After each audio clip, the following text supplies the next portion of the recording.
You know, there's nothing like your iPad being at 24% that really forces you to get your shit together. Hello, everyone, and welcome back to Indulge Me. It's me, Stacey. How are you? How have things been? How's the ruts going? I had a bunch of people reach out, sort of like in their own summer rutness, looking for community, which we always love. So thank you to everyone who did reach out and also who gave me some really good tips on where to get some better clothes and how just, to feel better. I've compiled a list from my complaining of last week. I will give you some bit of context. I've already changed 3 times for this podcast. If you're watching, hello. I'm in a Barbie shirt. It didn't start out that way. I was in 2 other graphic tees. I've got a graphic tee problem. I used to be a woman who was like opposed to a graphic tee. Like if you had a cute little saying on a shirt, I was not wearing that. I was not going down that path. That was not for me. Okay, that was never for me. And now I'm almost 40 and I'm getting the itch. I'm getting the graphic tee itch. And that's not okay. I know it's not all right. I know I am 3 seconds away from wearing like transitional lenses and taking photos of myself exclusively from under my chin. I know that. I know that I'm going to be feeling myself in some sort of Honda CRV in my 40s and I'm going to be posting it to Facebook and I'll know that no one's there, but I'll need it. I'll need to do it.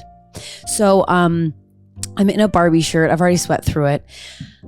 And I don't know if people can tell if you're watching this podcast. If you're listening, you can still relate because I've done something unhinged, which is redecorate my apartment. Redecorated it. When you just look at your house and you go, who the hell lives here? Who the full hell lives here? And what have they done to this place? I can't live like this. I don't live like this. I'm not this person. And so I frantically redecorated. There is nothing more powerful than a woman who's had it, who reaches into a drawer and grabs her screwdriver that she got in a chaotic moment in IKEA. I have an IKEA screwdriver. I don't remember when I bought it.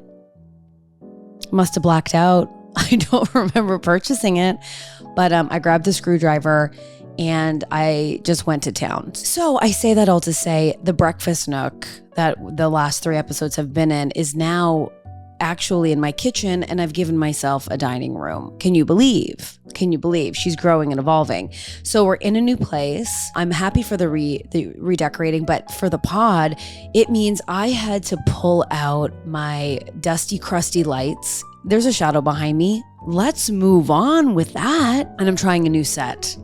I'm a YouTuber now and we're doing it and we're leaning into it and that is what it is. And that is actually a part of the thing I want to talk about today for today's episode.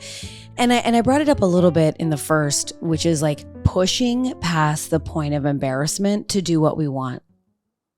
Because I can tell you, we're overthinking it. That was my dog. They love to shimmy and shake. We as a people, and me specifically, when I get an inch of embarrassment, I'm like abandon ship. Like I couldn't possibly be caught trying. Couldn't possibly. I think that's the biggest reason I haven't like accomplished all of the things that I've wanted to do because I'm like embarrassed. Like, I don't know if you felt this way, like you put like a little thirst trap on the internet because you're like, well, let me get a little piece of that sex pie. And then you get one comment being like, are you okay? And then you're like, abandon ship, even though there's a group of people going, you look amazing, like good for you. But there's that one person who says the thing that's like in the back of your mind.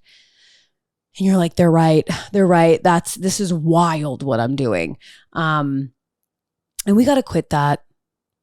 I'm saying this to you, but we must know that I'm also saying it to me. I mean, as I was setting up my lights to shoot this episode, I was like, what the shit are you doing? What are you, a YouTuber? And I was like, yes, I put this podcast on YouTube. Like I had to stop myself and going, yes, you like doing this podcast. Why not put an effort in? And then of course I started sweating. And so the shadow is the shadow. But that's climate change's fault. That's not on me. I've put up the lights. I'm trying my best. I'm starting somewhere. And I suggest you do the same, because limiting ourselves is so lame. It's so lame. It's so lame to be too cool for school. It really is. It really is. The way that I was so cool for school when I was younger, and then I lost it. I remember someone made fun of me once because I was dressed like my teacher. Like in that Full House episode where DJ Tanner and her teacher are dressed the same. Like, I was confused about why she was so upset, because I was like, isn't that cool? Like, you're dressed like an adult woman would. But I digress. I dressed like my teacher, and I didn't see a problem with it. I was adamant about perming my hair. That wasn't in style. My friends weren't doing that. They were dyeing their hair cool colors. I was getting like modest highlights and a perm with the rest of the senior citizens on a Saturday. By myself. I would go in by myself to get a perm. And I was just so cool for the school until I wasn't. And that sucks. And that's got to stop. And I say that as I'm drinking an off-brand Stanley Cup. Anyways, I think we should all be trying and stop. We need to stop being embarrassed about it, because here's the thing. I'm not thinking about anyone else but myself. Who are you thinking about? I mean, over a bottle of wine, names are dropped first and last. We're always saying names. Names must be named. But when it comes to trying, who are you talking about? And if we are talking about people, it's because we're jealous. It's because we're jealous. I mean, when I catch myself shit talking, you know why I'm doing it? I'm jealous. I'm jealous that someone tried. I'm jealous that they're still trying. I'm jealous that they made time to do the thing, and then they're finding success at it because they tried, and then we don't give ourselves the benefit of trying. Complicated beast. We are complicated. If you're listening to this and you feel like sharing, send me an Instagram. What are you trying? What are you doing? What's the thing holding you back? Do you just need someone to go for it, Carol? Go for it. Buy the trampoline. Let the gals bounce. Have fun with it. Because there's your permission if you're looking for it. The way I find permission is I have tarot card readers that I really love on YouTube, or I'll randomly get one on my TikTok feed and go, and that is but the sign to keep going. I couldn't possibly give the permission to myself. What am I, crazy? I digress. I'm noticing now as I'm shooting this is just a little insecurity moment. God, my hands fly when I talk. What's it like if you're listening to this and you're not a hand talker? Are you at peace? Are you calm? Because even at my calmest, I should say, my hands are flying around like I'm swatting like a million flies. I do not know stillness. I do not know her. She sounds lovely. Not for me, probably, but she sounds wonderful. Okay, let's get into the app. We've done the intro. There's a couple of things I want to talk about. And a big part of today's sort of theme, if there was one, is I went and saw the Oppenheimer Barbie movie, double feature, went with friends. Boy, do I have opinions. I'll cut to the chase quickly about Barbie. Fantastic.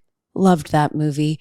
Oh, what I would have given to been in that movie. Michael Cera, kiss me, please. I know you're married with a baby and I want that happiness for you, but oh, kiss me, please.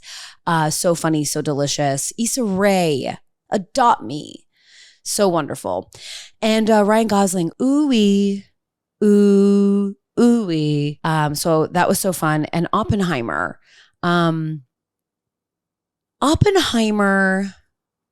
Wow.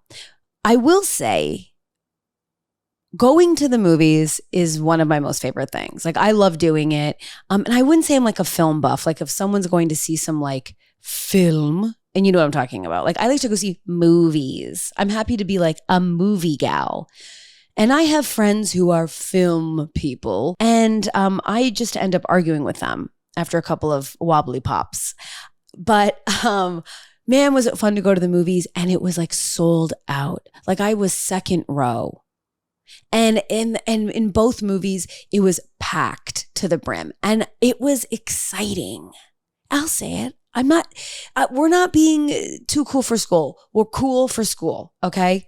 it was really exciting. Like I kept looking at friends going like, it has an energy. Before Oppenheimer, it was really chaotic. People were running around. My friend had ordered chicken wings. They didn't have them. And then that meant that everyone that worked there had to huddle around her. There was just so much chaos happening. And I haven't gone to a movie where it was like that in a long time. And it was so fun. And also to go with like a group of friends. Usually it's like date night or you go with a friend or two, but to go with a group of people was so fun. And it was just really great. It was so exciting. And then Oppenheimer began. And wow. I said this to my friends and I will say this again. We were arguing because they were men and enjoyed it. And I'm an adult who saw it. And all I can say is, wow, Christopher Nolan is made for men because all it is like big noises. And oh God, do men love a big noise and men in suits walking around. Everyone's talking about Cillian Murphy. He's delicious. What a gorgeous man. And apparently he like went full method and isolated himself and wouldn't hang out with the cast because the content of the film was too heavy and too arduous of so much work. I can't believe I tried to use arduous in like a sleek way. Thank you for allowing space. And I was watching it and began laughing because it was way too much. I just felt like that movie, and I could be wrong. And listen, you can come into the comments section and give me the 1, 2, 3s, and I'll give you the 4, 5, 6. Okay. But I was like, man, all of these men, because there's only men in the movie except for like 2 women, God bless them. They were trying to chew at anything in the script, but just these men acting at each other. And I can only imagine that when the director was like, cut, they shook each other's hands and went, and that's what I call a scene, boys. That's what I call a scene. Like they were so intense for no reason. And Cillian Murphy is a beautiful Irish man who was pretending or acting to his character was supposed to be from New York. And he was just like, I love New York. And I also love Santa Fe. And I'm like, is anyone else going to talk about that? Anyways, it was a movie. It was epic. Here's the spoiler. A bomb, it goes off. It doesn't go off for like 2 hours. So it's a lot of men shaking hands, doing math, and the poor women in the scenes and in the film trying to find any sort of character development, which was tough for them. And Florence Pugh, I love you. Gorgeous, talented, incredible performer. Like I find her intoxicating to watch. I am a Pugh pal, okay? I am pro Pugh all the time. She's never in clothes. And like, listen, I'm not a prude when it comes to nudity, okay? I love a sex scene. Like I'm not a prude. I'm like, oh, they're having sex, how dare. But she was always nude and here's Kel no surprise, he was not. If you're going to have Pugh just be there to be his like sexual fantasy, then I need to see some dong. I want penis. If we get breast, I want penis too. I want dick and balls in there, okay? Because I'm sick of it. There was a scene where for some reason they're just having a deep conversation in 2 hotel chairs, nude, which who would ever? Who's sitting in those? I don't even want to put my suitcase on those chairs. God knows. But there's a scene where they're like sitting, talking philosophically about each other, and her boobs were just, it was like framed so specifically. And she looked stunning. And then he's cross-legged. I don't think so, sir. Show me the goods. If we're getting her goods, I want yours too. Okay. And I will die on that dick and ball hill. I will. I'm over it. If we need to see the nudity, I want it on both sides. It's so lame. And Emily Blunt, I mean, she had to play a raging alcoholic and never really got to go into depths with that. And all she says is, I put the kid to bed, now give me a martini. And I was like, oh, could we have done another draft? But maybe I'm just on the outskirts. Maybe I'm wrong about this film. But to me, it was just a whatever movie. Long. But anyways, I digress. Let's get into Barbie. Barbie was hilarious. It was fun. It was, I could have watched I wanted more of like the land of Barbie. I wanted more of that land. I wanted more of the different types of Barbies. I wanted more scenes with them. I wanted a slower realization before the Barbie quest to change began, if I could say anything about it, because it jumps really quick. Unlike Oppenheimer, it just kind of gets to it. And it was so fun. Ryan Gosling was hilarious. I died a million deaths. Will Ferrell, oh my God, so funny. Issa Rae, hilarious. Kate McKinnon, like the whole cast was so fun. And, at the end of the movie, it was really lovely. Rhea Perlman, she's so great and adorable. And, but near the end, I was like, we get it. Let's get to the end. We get it. But I did shed a little tear because it was so lovely. Anyways, it was great. And the Barbie movie, to sit in an audience and have people laughing together, it was so lovely. And I know that I'm a pessimistic Patty. We know that. This is the 4th episode. We know what to expect here. But it was like really special and really warm and really touching to like be in a theater where everyone was having like an amazing time. So if you haven't seen it yet, I highly suggest that you go. I feel like every theater has that Barbie box, and there's nothing more thrilling than seeing a bunch of Gen Zs.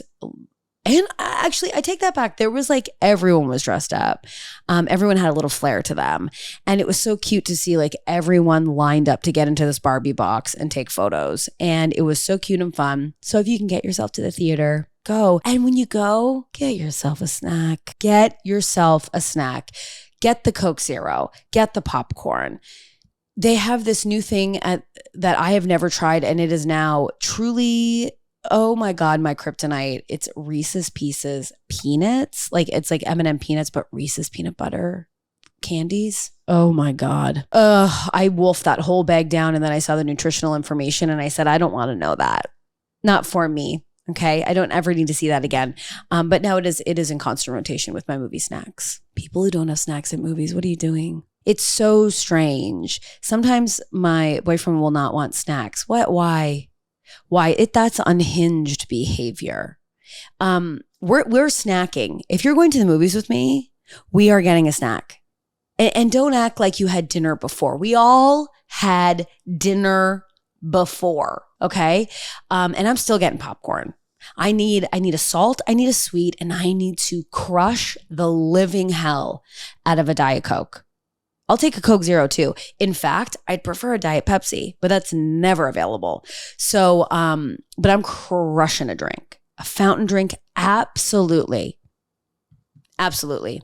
And in Ontario, you can get like beer or like a White Claw or something. So I often will get a beer too, but I also need a fountain drink. I am getting a freaking Diet Coke as well. Oh, you'll never know. You'll never know the joy. So another thing I wanted to bring up, that I wanted to bring to the group, is that ever since I've been talking about the rut, I'm in the summer rut. I'm trying to get back to my joys, to the things that bring me peace.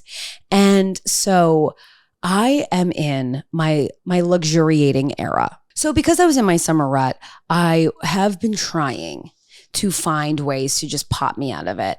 And I have gone back to the thing that brings me so much joy, and that is a sauna. Also, you are going to hear my dog moving around. He's 14 and he has decided that some days he can hear me and some days he can't.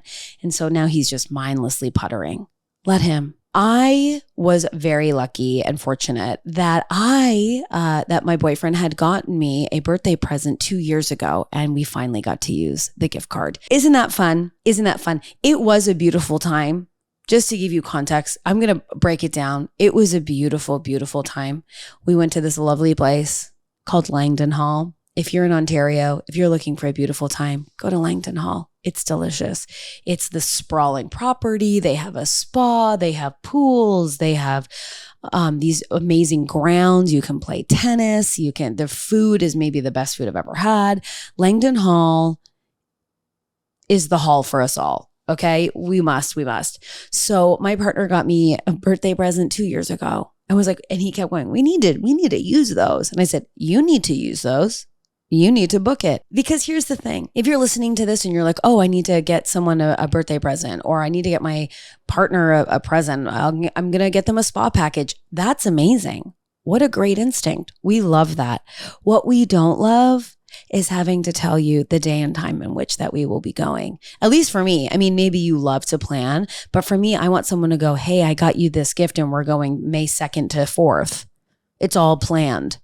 Oh my God. Can you imagine? Can you imagine that? That's part of the gift. That is the majority of the gift, is that the thing is planned. I don't have to pick the dinner. I don't have to pick the place. All I know is that I'm going to be in robe. They do have Prosecco and margaritas, and I will be able to sauna. Like if those are guaranteed, I'm there. That is where I thrive. But don't give us the gift and then make us plan. Okay? That's like saying I'm making you dinner tonight and then I do the dishes. I'm happy to and let's be clear, if you make dinner on the regular, I'm happy to always do the dishes, but don't tell me you're making me a special dinner and then I have to do the dishes. Do you see what I'm saying here? Don't give me the spa package and then say, well, let's climb the mountain so you can figure out how to get there. No, part of the gift is the plan. You're welcome for the tip. So I went to Langdon Hall. It was amazing. It was so great. And the thing that I do, and I'm wondering if I'm the only one, I doubt, is whenever I go anywhere, I find my vacation enemy. Tom Sandoval. Not Tom Sandoval, but I do find a Sandoval, an enemy, a common enemy that I find myself seeing throughout the grounds, throughout the vacation, where I go, can you believe? And I found one. I found my vacation enemy at Langdon Hall, and he was a father, and he had his daughters and wife there, and he couldn't have been more disinterested. And he did this thing that I'm sure this is not the demographic listening to this pod, but older men do this thing, especially to servers. And when I was a server, very briefly, I wasn't good at it, never took to it, because I resented everyone who got to go to dinner. I didn't want to be the one serving the dinner. There's something about older men that need to talk to you while you're serving about things you couldn't give a full shit hell about.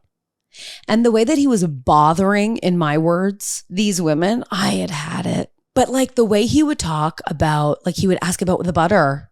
What about the butter? It's butter, sir, with flake salt on it. What else do you need to know? Or he would be like, those chocolates in the room, where are those?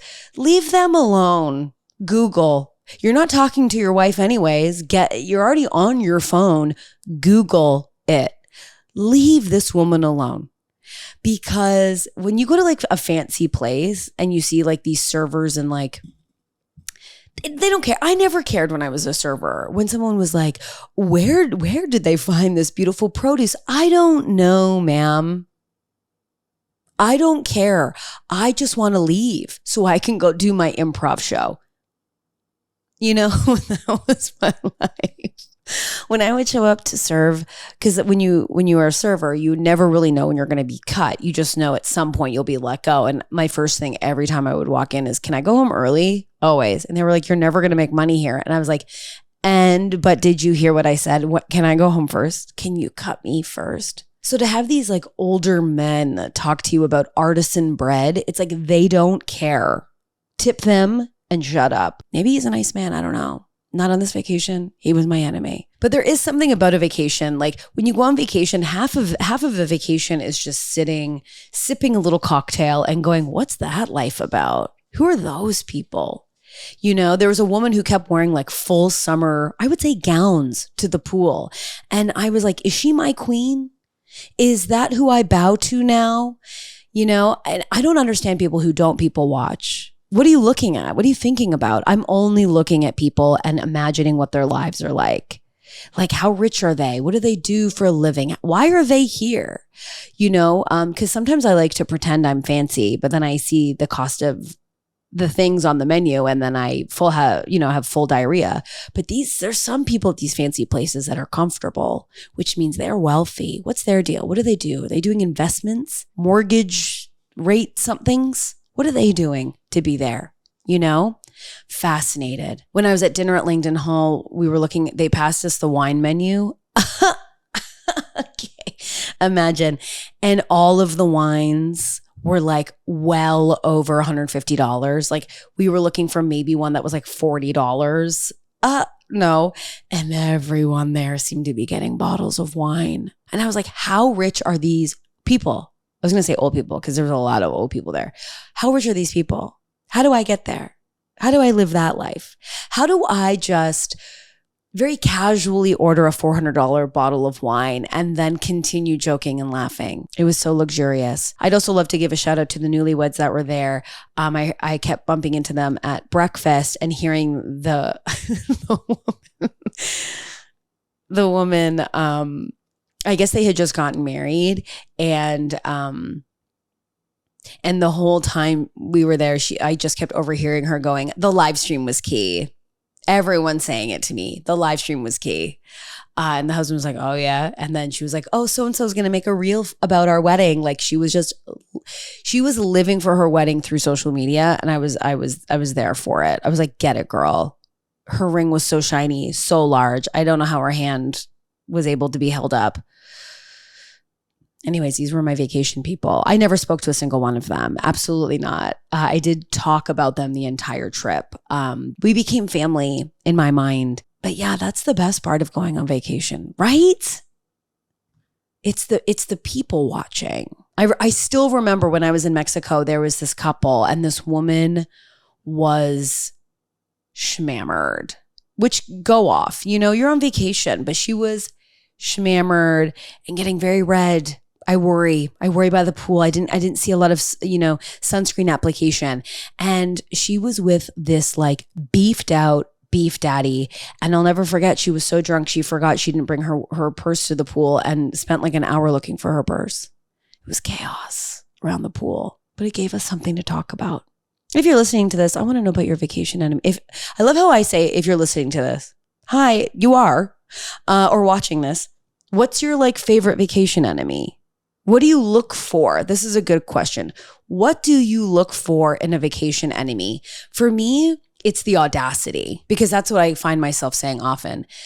I'll be like, I'm sure they're a good person, but the audacity of this behavior is unhinged. It's always the audacity for me. On a plane, with servers, the audacity that anyone would care. I can't. However, besides my beautiful vacation enemies, and I do want to give them a shout out for making my trip truly the most memorable, amazing time. And I just want to say thank you so much. But it was amazing. And a huge standout to it being amazing was I finally got to reunite with my greatest love, which is a sauna. I got a massage. I just started getting massages a few years ago, and I'm embarrassed I didn't start earlier. I love a massage, and I'm not one of those people who's like, beat the shit out of me, break my back, twist me into a pretzel and throw me down a hill. Like, I don't like to be beaten. I'm soft. I'm gentle. I'm scared. So I just like a plain Jane, rub me on down, massage. And it was so good. It was so good. And, oh my God, I felt amazing. Just back, legs, butt. She was like, I get into the butt. And I was like, get in the butt, do it. It was incredible. And then I reunited with the sauna. And the week prior, I had been at a cottage with friends, and the cottage had this most decadent, delicious sauna outside they had built like its own little house. And you couldn't pull me out of there. I love a sauna. And if you're like, not for me, get over it. Get over that. People not liking saunas is like adults going, I don't care for vegetables. What the hell are you talking about? You don't care for vegetables? No, that's not a real thing as an adult. You're not allowed to not like vegetables. That's crazy. You're allowed to not like a few. I don't love eggplant, not for me, but the majority of vegetables are for me because I'm an adult and adults eat vegetables. So to me, a sauna is like a vegetable. Like, have it. It's good for you. It has truly like the most medical benefits that you could ask for. And it feels amazing. You sweat it out. You have a nice shower. I like a sauna and a cold plunge. Okay. I got into that last year at this amazing yoga studio in Halifax. They have a cold plunge with it. And so you can go up and like do an infrared sauna and a cold plunge. And you do that like cycle for an hour. And it was life changing. It was, I can't stop talking about it. Everyone who works with me knows. Don't get me started. Don't get me started on the sauna and the cold plunge. There's something so amazing about it. You do build up a tolerance. I wouldn't say tolerance because it's always quite cold, but like you build up the mental strength to just sit there and enjoy it. And it becomes so relaxing. There's also, I'm not going to be a scientist here, but there's like medical benefits of dopamine and like I've gone in there like so hungover and just gotten into the cold plunge and the sauna cycle. And then all of a sudden I'm like revived. I'm back to normal, you know?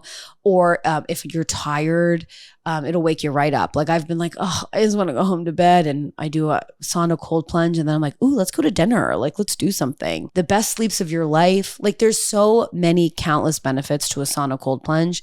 And so you need to do it. Stop being a baby and stop being weird. Okay, just get in a sauna and a cold plunge. It's going to change your life. And you won't turn into Joe Rogan, okay? You're not going to turn into him. Don't worry about it. Just get into it. It's my happy place. I really love it. And I will say, if you've been thinking about a cold plunge, the tips that I have. So I was starting to do it and I met this amazing woman while in the sauna. We were doing the cycle together.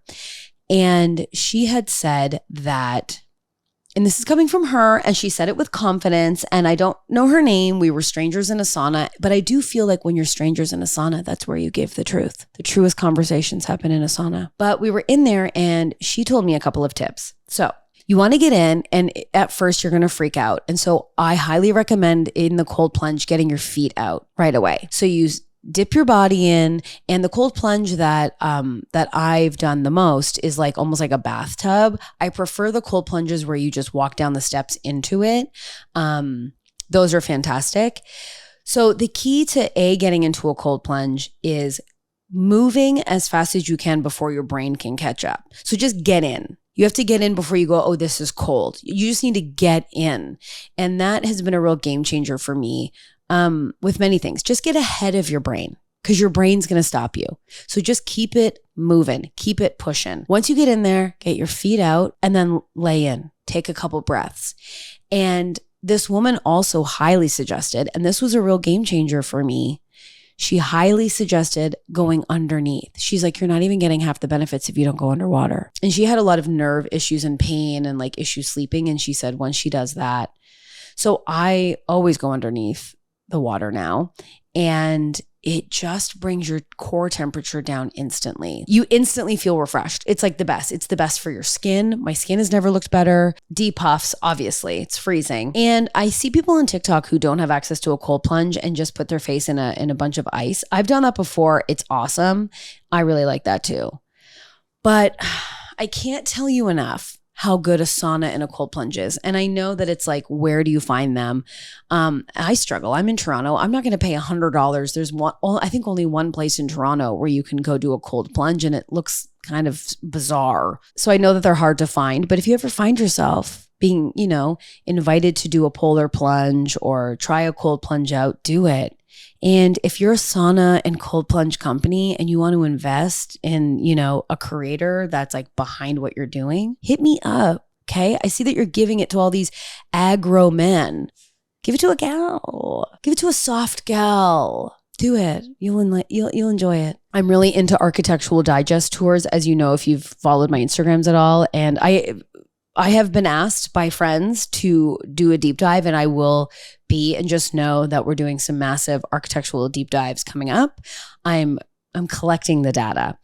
But a one that stands out is the David Harbour Lily Allen house. Not because it's great, because it's wild. to see, and I highly suggest looking at it. He had a New York apartment tour a few years prior, and it was incredible. And then now he's living with Lily Allen, and the house is interesting. There is carpet in the bathroom. Strange. But one thing that's amazing is in his backyard in New York. So it's like a small backyard. He has a little tiny house for his sauna and a little tiny house for his cold plunge. And that's my dream.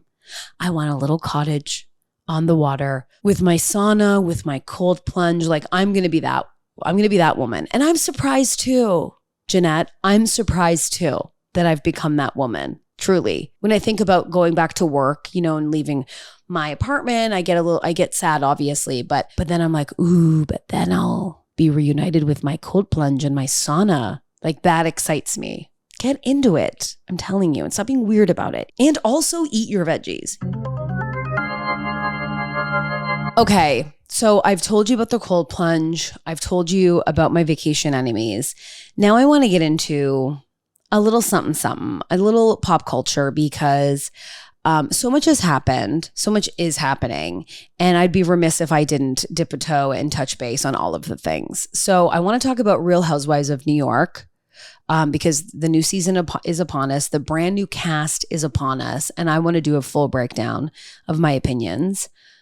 I've also got some Vanderpump Rules news that I'm going to start with that's coming up. And I also want to clarify something that I had said about Kyle and Mauricio. So last week I was talking about Kyle and Mauricio, how they're getting separated, and allegedly there's all these like cheating accusations that are happening because Kyle allegedly is dating Morgan Wade, the country singer.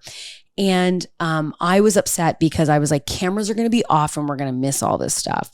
Well, cameras are now back. And they're currently filming The Real Housewives of Beverly Hills, trying to like catch all this separation news. And some people were like, aren't you excited that the cameras are up?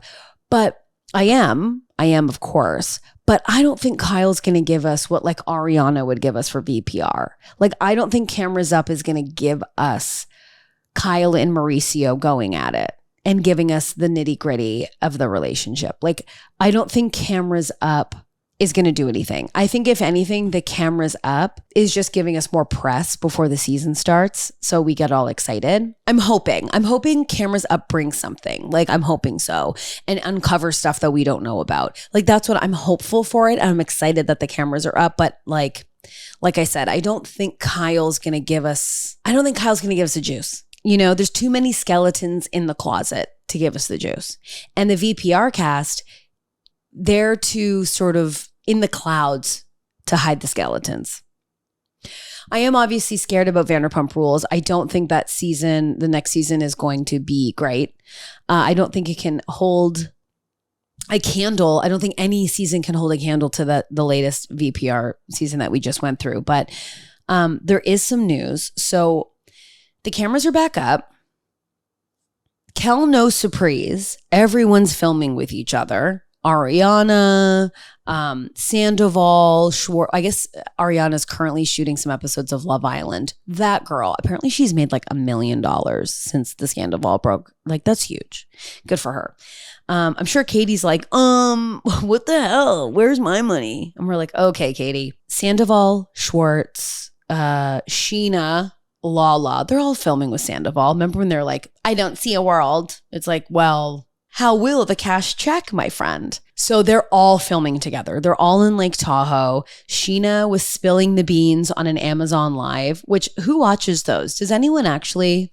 Because I guess it's like the new, like not telemarketing. It's the new shopping network. Like all these like Bravo celebrities are on Amazon Live, like selling clothes, which get it. I love it. But who's watching them? How do you watch them? Just on Amazon? I'll do a deep dive and get back to the community. So Sheena had like spilled too many beans on her Amazon Live. I think they had to shut it down because Sheena was just going off. But yeah, they were all in Lake Tahoe with Sandoval shooting. Excitement is that Joe, who was Sandoval's Joe is Schwartz's new girlfriend, quote unquote, no label girlfriend.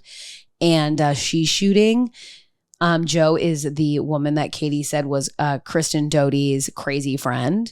So they all do not like Joe. So I guess she's shooting now. and no word on Raquel. So that's a bit spicy. I wonder if she's not gonna shoot. I wonder.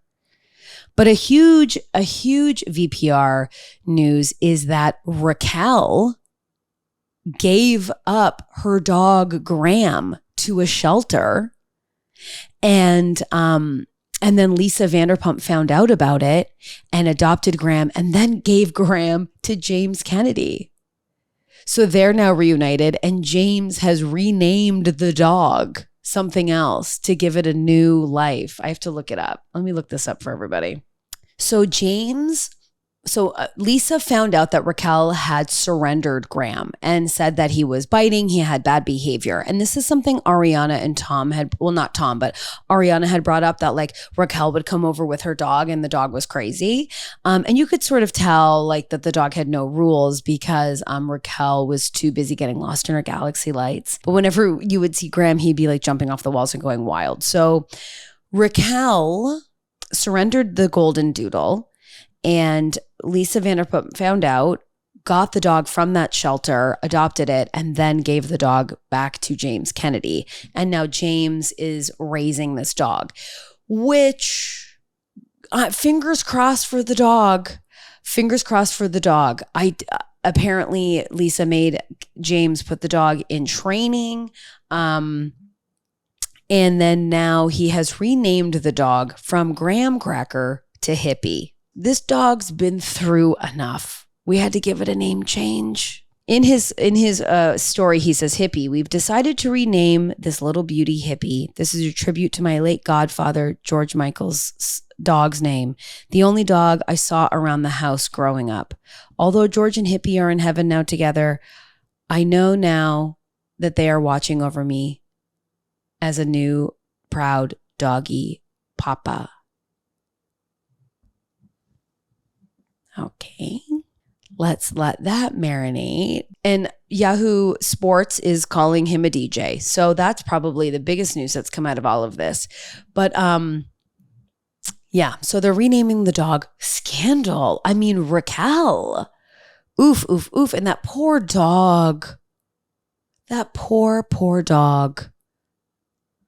Dog's been through a lot. Can you imagine having to be in the same house when Raquel and Sandoval hook up? Poor Hippie, formerly Graham Cracker. So anyways, hopefully this dog settles and has a nice life. I worry, obviously. I mean, these people are bad shit. But yeah, so apparently Lisa made James put the dog through a bunch of training, and he did that. And so hopefully it all works out. But that is scandalous of Raquel after everything, surrendering the dog. Oof. I'm just glad that like he's okay. So Raquel has done that. There's no word if she is filming. It doesn't sound like she is. And also Christina Kelly's back. Who cares? Who for what? What does Christina Kelly bring? Like, I don't know. Does anyone want Christina Kelly? Like, I don't get it. That is a wild choice to me, because like she's like, what is she? And if she's in the intro, like if she's in the credits, like I won't get it. I don't love her. I think she's really mean. And I listened to her on Stacey Schroeder's podcast, which Stacey was amazing for that show. She's obviously highly problematic. Again, I've said this once, twice, thrice. Like, I do not look at these reality TV people as moral compasses. Like, if I'm like, I love so-and-so, doesn't mean I think they're an amazing person. It means that they're good TV. Okay. That's the difference.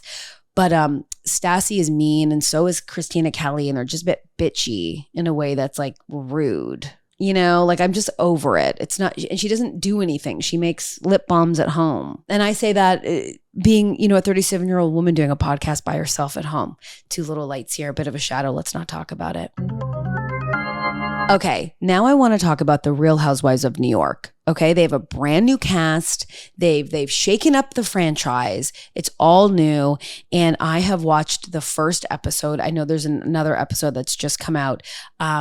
But I wanted to watch it twice before discussing it. I'm hopeful for the new season. I don't know. They're not really friends. They don't really know each other. I know that the housewives typically, like the way that they know each other is quite slim, like the closeness. But it doesn't even seem like these people know each other from like social circles. You know, like I know they're all like socialites, but it doesn't even seem like they know each other from like the scene. Like they're all strangers to each other. So it's kind of a bit awkward, but I'm willing to give it a shot. There is something about Real Housewives of New York that's like so glitzy and glammy that I love, but I'm not sold on the new franchise just yet, but I'm going to give it more episodes. Let's get into it. The first episode, the drama surrounded a woman picking a restaurant that two other women thought was embarrassing to go to. And so much so that they bleeped out the name of the restaurant. You don't even know what they're talking about. And the two women were upset that they would even be invited. They said, I would be caught dead at beep. And I was like, what are you talking about? And it was really kind of, I have a little soundboard. So it'd be like Aaron invited us to go to, I wouldn't even ever eat at or be caught at, be seen at. That's how the scene went. And I was like, okay. And then later on, Aaron, who had invited these people to, invited the women over to her house and had a cheese board. And apparently Sai, one of the women, made fun of it and then said, I don't eat cheese. Or like, you have a cheese board? That's weird. Like that was the drama. And it's just giving Beverly Hills to me. It's giving very small drama that is dumb and lame and not interesting. And I'm worried because the Real Housewives of New York were kingpins. The drama was excellent. Okay. Alex McCord stomping down the stairs to talk to Luann, who thought Alex was a buffalo, the way that she stormed down the stairs in her Herman Munster shoes, even though they were Louis Vuitton, because even Louis Vuitton makes mistakes. Like Alex McCord, like Jill Zarin, who I'm not even a fan with, but she brought something to it. Bethany Frankel, who is wild. I guess Bethany's trying to stay relevant and had Jill on her podcast. That's a big who cares, and I would never watch that. But like Luann, Sonia, Ramona, like all terrible, wild people, but God damn it, were they good TV. They weren't just getting mad over going to, So I'm a little, my gut is not sure. So I'm going to go through the cast and just give you a couple of thoughts, but I highly suggest you watch so we can get into the discourse. Like, what are we thinking? What are we feeling? What are we doing? I'm just going through the people.com, If you know me from Regular Girls or the regulars, people.com is where you go. It's where you're going to get like the oldest news, usually confirmed. They often don't do sources. It's just my old lady news. And oh, do I love to scroll with it through my iPad. So we've got Sai. She is the first one that people is talking about. And Sai is an influencer and she has 2 kids and she's gorgeous and she's married. And I don't know if it's confirmed, but she says that her husband manages their family's household, which does that mean he doesn't work? I don't know. And he prefers to stay out of the public eye. She says he likes his privacy. In a world where we share everything, it's nice to have something that is private in my life. Well, you're on a reality show. This is the thing that I think is annoying, because if you're going to be on a reality show, be on the reality show. Like Jenna Lyons, who's one of the cast members who we'll get to. She's super famous, stylist, worked for J. Crew, like very cool, very bizarre. And she was like, oh yeah, my girlfriend's not going to be on the show. Then what are we doing here? I will say the scenes of any housewife at home, besides like New Jersey, Potomac, I have no interest. I don't need to see Harry Hamlin hiding from Lisa Rinna in a bush. Don't need to see it. So I'm not even like, I want to know about your family, but I do need to see the family. I don't need to see the kids as much, but you can't just like hide half your life from the show. This is why I'm concerned about reality television, because now there's like there's systems put in place where like it's so fake, that it doesn't feel real. So I just thought it was interesting that she's like, we're not going to be like both of them were like, we're not going to be showing our partners and stuff on camera. Sai is the one of the women who didn't want to go to because she wouldn't be caught dead at and couldn't believe she was asked to go and she didn't want to eat at. So she went to Cipriani's because she loves Cipriani's and Cipriani's is the energy. So she went to Cipriani's. I don't know. And she was the one who made a remark about the cheese plate. And then the first episode ends with her eating a bunch of cheese, saying, look at how bloated I am. I love cheese. I don't know. I want to know how she makes her money because I don't know how she got brownstone money. You know, like you have a full brownstone and you're an Instagram influencer. Like I need to know more. I need to see the books. So I'm hoping we get more information on how she is so wealthy because I don't really know what her husband does. While the Brooklyn native keeps busy with her various duties as a social media influencer, she creates content for Dior, Fendi, and Bentley. Craig manages their family's household. I don't know what that means. So I don't know how you have a Brooklyn brownstone when you manage a household. Like that's not two incomes. So curious how that is. Then we have Uba, who is a Somalian model. And she is gorgeous. And she is feisty. And she is, it says she is single and not tied to anyone specific. She's gorgeous, very funny. I feel like she brings like sort of like a comedic energy. I'll see how this unfolds obviously as the season proceeds, but Uba is like quick-witted, funny, sort of like in her own world in a way, which we need. That's like a Sonia energy where it's like just kind of comes in and you're like, wait, what did you say? So I liked her. Again, she's like gorgeous in a way. Like I know if she was sitting beside me right now, I'd be like, where would you even go and get clothes like that? Like very stylish, which on the show you need people where you're like, whoa, the style. So I like her a lot. She said a couple of things that really made me laugh. She's great. I mean, she provided some comedic stuff in the first episode. Then we have Erin. Erin is a real estate agent and an interior designer. So she's like the first person we sort of see besides, I think it's her and Jenna Lyons. And there's one other woman that has like a job, Jessel. The other women are like influencers. Erin is intense. She's born and raised in New York and she's married, has 3 kids and her husband, Abraham. I worry, my first instinct when seeing this couple, I was like, I could see them separating. I could see this show already wedging, I could see the show already creating like more of a wedge in their marriage. I just kind of got that sense just from like first impressions. I loved that she said having 3 kids is all about how to get them away from me and not talking to me, which I was like, okay, I don't have kids, but I can imagine what 3 kids would be like.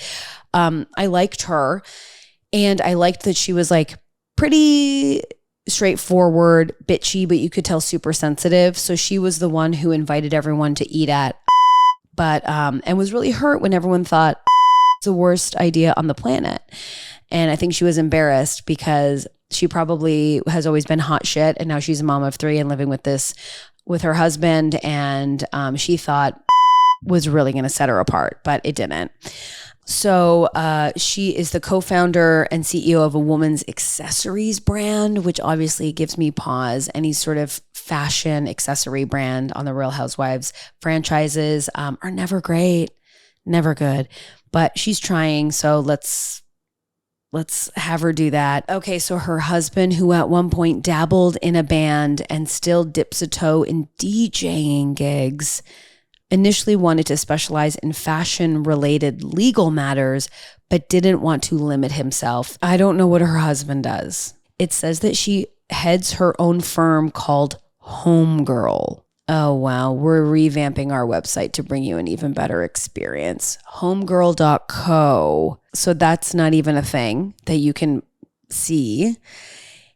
And Abraham is a lawyer. Okay. Oh, thank God. I thought she was married to a DJ. I was freaking out. Abraham is a lawyer and he opened his own firm. So guys, this is giving me pause. Yeah, this is why I was really concerned. I don't know what's going on with them there. Erin is a lawyer and she is going to act like she's really tough, but then she's going to have her feelings hurt by a lot of, shade or things that are happening in the season. I can see it. I could see her really causing a lot of drama and being in drama. So I liked Erin. I thought Erin was like a classic housewife and I'm excited to see where it goes. I liked the way that she resolved the drama in the first episode. I thought she ate a bit of shit, but I took it as like she knew this drama wasn't anything, but it like she sort of solidified herself in the first episode. Like I remember her name. I didn't really remember her name, but like she was memorable in the first episode. I think she's going to be too much in the mix. She's going to be too much in the mix, I think. But maybe that's a good thing. Who knows? Next, we have Jenna Lyons, who is a fashion industry mainstay. We all know her, notably rose to fame, this says, in the early 2010s as the lead designer for J. Crew. They talk about J. Crew all the time in the first episode. I mean, Jenna Lyons has been on TV forever. She's super fashionable. She's really cool to look at. She has an incredible style. She's a full like fashionista, snotty, weird. I like her. Her apartment's amazing. Do I want to go to dinner with her and have martinis? Of course. Does her little dog drink coffee? And she's like, don't even worry about that. She does. This is the quirk I need in my housewives. This is the quirk I need. She was married to an artist named Vincent for 9 years, and she has a son. And now she is dating Courtney Crangy, who's the sister and business partner of jeweler Philip Crangy. Listen, hot. We love it. We love a power lesbian. We love it so much. I like Jenna Lyons. I wonder what she'll be like in this franchise. She seems a little too chic because, you want people to kind of get in the mud a bit. And I don't know if she will get in the mud or if she'll just be kind of entertaining on the side. But I like her. I think all of the women are kissing her ass, which I would be one of them at the table kissing her ass. So I'm not even judging that. But I like her. Yeah. She's awesome. Then we have Jessel. Jessel is a fashion publicist. So she's from London. She's moved to New York. She has her husband, Pavit, and they have 2 twin boys. The twin boys are crazy. She's in over her head. I think her and her husband will separate. The way that she was talking about him and to him, I was like, this can't be good. And in some of the previews, it seems like they haven't had sex in a year and a half or something crazy. So I'm not seeing it working out. He is a financier and businessman with a range of backgrounds. We love that. People.com has gone to the LinkedIn profile. So if you're out there wondering if people are looking at LinkedIn, they are. Yeah, I feel like their couple, like I feel like she's like, this is what's going to take me to the next level. You could see her sort of hunger for it. And I wondered if they're like living above their means for the show. Because it's very chic. She looks very good. I like her style a lot. Again, like I want more from her because she just seems like a secondary character off the jump. But I'm hoping, but I'm worried about the marriage. I don't think it's going to last. I'll tell you that right now. And 2 twin boys. Wow. And then we have Brynn. Okay. Now Brynn. Okay, this is what's hilarious. It says Brynn is a corporate communications and marketing consultant who balances her time as a socialite that considers herself to be a trophy wife in training. So I don't really see the corporate communication marketing consultant. I certainly do see socialite and sugar baby in training, which get it. She's really funny. I think she's going to be the spice. I think she's going to get herself in trouble. She's going to be very funny and apologize. She's going to talk shit. She's going to change allegiances. She's going to backstab. That's what we want. We want a Brynn. Now, this is different than what we're used to in Real Housewives of New York. This gives very young energy. This doesn't give like 60-year-old New York energy, which is what I think I'm ultimately missing from this cast. Brynn was funny. She caused drama. She didn't give a shit. She apologized and then ended the episode by going into Jenna Lyons' closet and coming out and going, aren't I cute? Isn't all forgiven? She hits on everybody. She just wants to marry someone rich. And I can get behind all of that. The issue that I have with this new Real Housewives of New York cast is that it's moved away from the fundamental thing that we loved about the original franchise. And that is it was about older women. It was about older women in their late 40s, in their 50s, their 60s. Like, this is what I loved about the Housewives, because it showcased older women. The mistake we are making with the Real Housewife franchise is we are going younger and younger and younger. I think that's why stuff like The Bachelor really sucks now, and I can't really watch it anymore, is because the women were like a bit older. It was like, I want to get married. I need to get married. That sort of desperation. And now we're dealing with 22-year-olds and 24-year-olds. And the old geezer of the group will be like 33. And I think that's what's bullshit. Like, Jenna Lyons is 55. I love that. She has an adult son. Okay. I don't want to see your twin boys. I don't want to see you at the park with your twin boys. Like, I'm not interested in the young babies on the franchise. I want older women with teen kids, an old husband, and see them living their lives in their 50s. That is more interesting to me. The dynamics of their friendships is more interesting to me than Brynn, who's like in her 20s or 30s, just being like, I want to be a trophy wife. Like, I'd rather just watch the trophy wife who's like, I love my position. I never want to vote. I miss when I couldn't legally. So yeah, like, I want women in their 50s. So I'm just kind of like bummed a little bit to see sort of like the younger women with their young kids. Like, I just don't want the kids in the mix. Sorry about it. It's like seeing a pregnant housewife. Who cares? Boring. Don't want it. But yeah, we'll see how it pans out. It's obviously not going to be what it was. And that's really a bummer. Obviously, it needed to change. But so I'm hoping these gals can bring the drama. But it's giving sort of Salt Lake energy. Like, maybe it starts with a bang, or I don't know. It's just like Salt Lake they were all strangers. And so the first couple of episodes, we're seeing them kind of get to know each other and pretend that they're friends. And yeah, I'm not buying it. I'm not buying what they're selling, but maybe I'll be wrong, but I don't think I am. Let me know what you think too about it. Let me know. Okay, is there anything else I want to talk to you about? I did shove sauna and cold plunging. I talked about my vacation enemies. And then we talked about some reality TV. Like, I think we did it properly for this week. And I'm proud of us for doing that. And I'm proud of us for pushing past embarrassment and just getting something done. Took me 2 hours to set this up. I was about to give up, but we did it. So if you're listening to this, get up and just do the thing. You're gonna feel better about it. Okay? Return the clothes from Zara. You've only got 30 days. Go for the walk you really wanted to go on. Okay? Buy the nice bottle of wine, watch the show, finish your crochet for the love of full shit hell, Diane. Finish the crochet. Winter will soon be here. I'm proud of us for doing the thing. I'm proud of us. We did it. I adore you all. I wanted to say this. If you have topics you want me to cover, if you have recommendations you would love to send, products that you want to know if they're good or bad or whatever, send them my way. You can reach me if you're watching this on YouTube down below with the comments. You can send me a message on Instagram. Get a hold of me and let me know. I'll put some questions up on Insta too to like make it easier for you. Let me come to you, and we'll do the damn thing. But thank you for listening. And I can't wait for next week. Bye.